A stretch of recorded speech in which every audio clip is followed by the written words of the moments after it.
So I just got top 4 at the Game Theory Shop Challenge in Raleigh, North Carolina, piloting Maelstrom. So for the ride line, I use the generic ride line for Maelstrom. Eric, Theo, Algos, Maelstrom. I think any other ride line like combination is kind of a meme. I think this is where you want to go with it. For grade 3s, you run your Persona rides because your Persona ride turns are insane. And then I actually only run 3 of the orders. I feel like 4 orders is too much. I tend to brick with 4 orders. But yeah, like I said, I run 3. I think 3 is like a perfect amount. They would be a lot better if they gave 5K on place and not every other order. But I still think with 3, you'll be fine because Tidal Assault, you're swinging for 25 on Persona Ride. If you hit the 3rd, it'd be 30. You have your 4 copies of Inlet Pulse. This is the savior of this entire deck because you can loop it every time with Maelstrom skill. You'll ditch it. You'll swing with this. After 4 attacks, this goes into Soul, and next turn on Persona Ride, you'll ditch a card and call out a Soul because he draws you one. It'll refund the entire skill. So round 4, I opened up my turn 3 with 4 Inlet Pulses and drew through half my deck.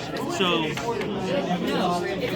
we run the 4 Tidal Assault. This card, quite frankly, is kind of busted.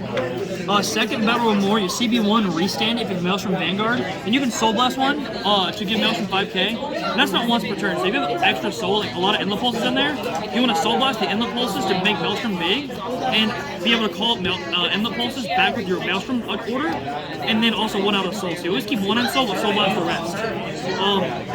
Then you have your 4 Wheel Assault. This is a crucial card because it gets your 6th attack, because your Inlet Pulses, or even like your Theo, if you call it out a ride deck, or 13Ks, 20 their Persona Ride, and they restand off Maelstrom skill. And then so you swing, left column, restand, Tidal Assault, swing, restand, swing this column, restand, swing Tidal Assault's column, Wheel Assault, and you take your back row and you move it to front. So I think it's really good. Speaking of 13Ks, Theo, I don't see anyone run this card more than just the ride deck. I think this card's amazing in the main deck because it's a 13K booster and beater as long as you're on the Maelstrom Vanguard.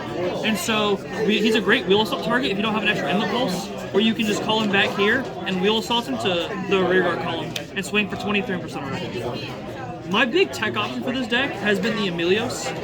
I like Emilios a lot. I'm still kind of testing it. On place on a rear guard that already has a grade 1, Soul Blast 1 draw card, so it just kind of refunds itself if you have the extra Soul. And one game it actually got me to drive check the OT, because I drew enough where the OT came with the drive check. So if you don't run this card, I'll show you after what you run instead, but I like this card.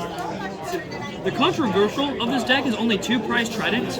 I feel like I see it enough, and the games don't ever go long enough where I need to really use it that much. But if you don't run this, you just bump this up to 4, and maybe this up to 4 as well. And then I run the 3 PGs and the Elementaria split.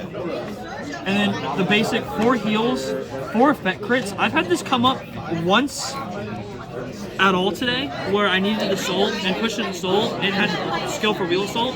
So I would recommend running them. 3 basic crits, and then, you know, the 4 draws and the 1 OT. Matchup wise, I played 2 youth perks. I played against Kyrie.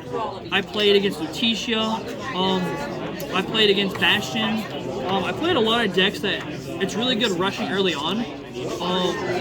And I feel like this deck doesn't lose hard to retire because your order refunds stuff for free, and you're gonna loop the inlet in Soul and out of Soul every turn where they can't target it, they can't get to it because it's in Soul. I feel like this deck's really good and really slept on. I feel like enough people don't give it as much credit. I personally think in the current meta we have, where it's consistency after consistency, I think this deck is more consistent than Flagberg. While Flagberg has a higher ceiling, I think this plays better into our current meta. So yeah, I got top 3 today at the shop challenge. It was a great day. Everyone I played was great. But yeah, I really appreciate it. So deck building.